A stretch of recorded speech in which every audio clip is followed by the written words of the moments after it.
That's something. Little rock bass, guys. Little safety tip for you guys: if you're using a pedal drive kayak or anything with a prop, you see something like that where there's a buoy right there and there's a dock on shore. What I noticed is on the other side of that dock, there's actually a cable going into the water.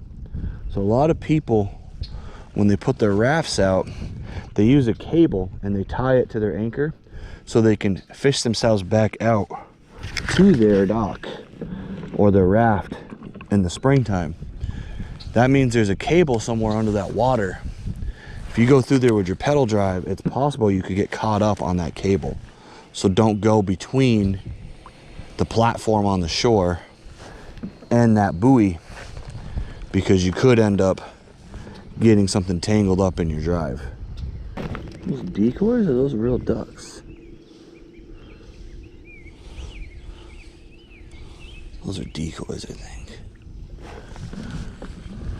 Those gotta be decoys.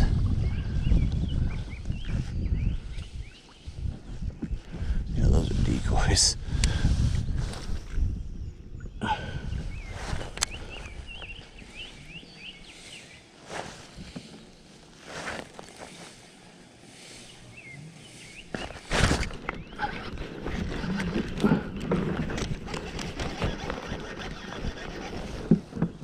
Another fish on.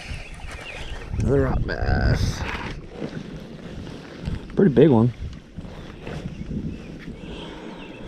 Well, definitely rock bass in here. It's a pretty good sized rock bass. That's number 2 for the day. He choked that thing. Well, that's 2 fish today. I'm gonna play a little game. How many rock bass would be equal to 1 actual bass? Put that in my comments below. Maybe that's what I'll use as a scoring system going forward. Okay, every time I cast, I'm coming out with weed, so what I'm gonna do is switch things up and go to a swim bait, because I have an easy shiner rigged up that will be completely weedless, which will allow me to fish all this vegetation more easily, have it come right through. So if you guys have seen any of my other videos, you've seen that I rig my Kitex like this with a belly weighted owner hook. And the main reason why I do that is because I can drag this through any foliage, pretty much anywhere. Because that hook is recessed in the top, it really doesn't get hung up anywhere. So I can drag that through pretty much any level of vegetation without it being an issue.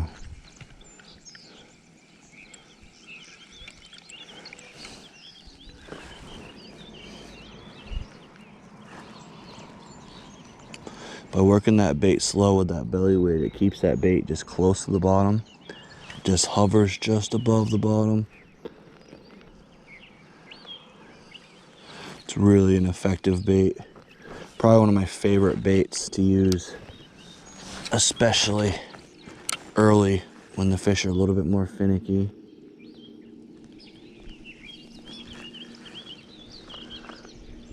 Now I may be too shallow for bass, but I want to rule out shallow because there's some areas on the other side of the lake that are actually really, really shallow.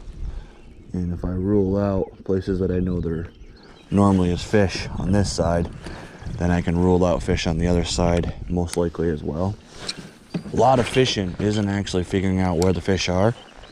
It's actually figuring out where the fish aren't, because fish follow patterns. They like certain types of structure, certain types of different places to be.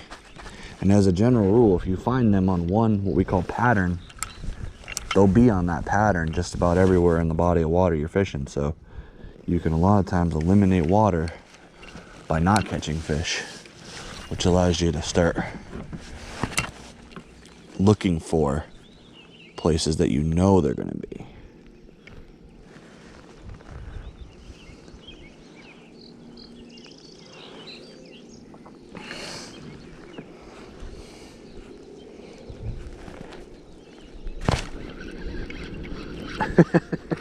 Got one.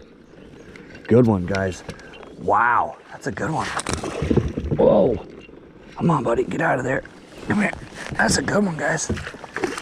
Ooh, he's tail walking.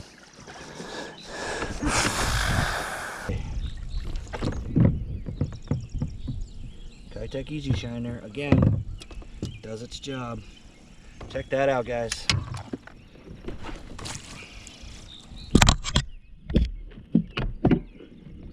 Now we're gonna hook him, and I'm actually gonna do something called CPR practice. Got him right in the roof of the mouth too. Good job hooking him. That was a good hook job.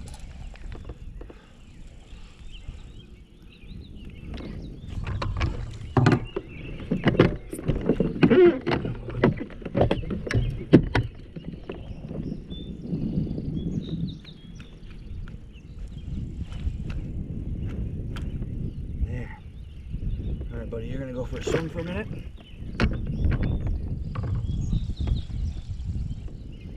Got my Easy Shiner. So what I'm doing, guys, if you're wondering why I hooked him to a fish gripper and threw him in the water, is something that I need to do in the tournament is actually weigh my fish, or it's actually measure my fish. So something that you have to do in a KBF derby is take a picture of a fish on a measuring board. This is what's called CPR, catch, picture, release. So I'm practicing my catch, picture, release skills today, so that when I start the derby, I've got a good grasp on it, because I've never done this before. So this is what we call a donkey leash. Basically, it's a lip gripper with a bungee that keeps the fish. Come on, close your mouth.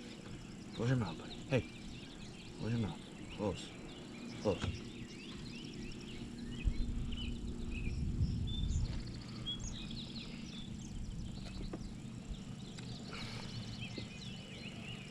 There he is, guys.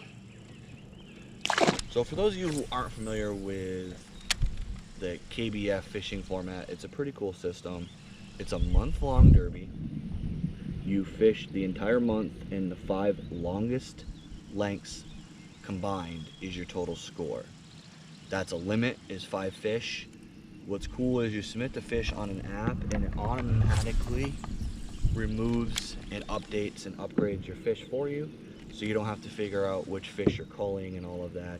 It does that automatically, and depending on how many people enter into the derby, there's multiple placings. So sometimes they pay out for first only, sometimes they pay out for first, second. It really depends on how many people actually participate in the derby itself.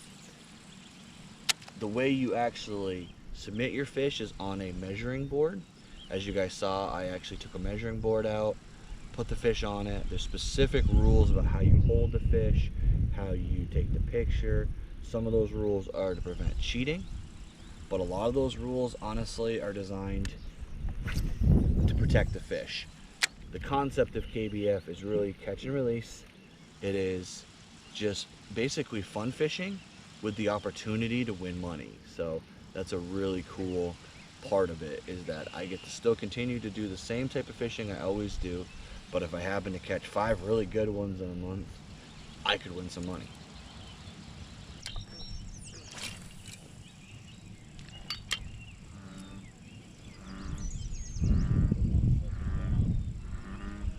I was trying to think you were showing up. Jeez. It's all right. I've been I started getting the stuff up, out of the trailer. I don't know what's on the boat. I need to get up there. Oh, geez. You didn't watch the ball up there? No, I got a ladder. It's all right. I got a ladder. Oh, nice one. I'm envious of you guys, man. I love this place. I've been living here like 12 or 13 years. I've only fished 3 times. Really? I'm here like every 3 weekends or so. There's always work to do. I can imagine. See, unlike a lot of people, this isn't a vacation home. This is, Oh, if I had a house, I would live here. I wouldn't do it. Yeah.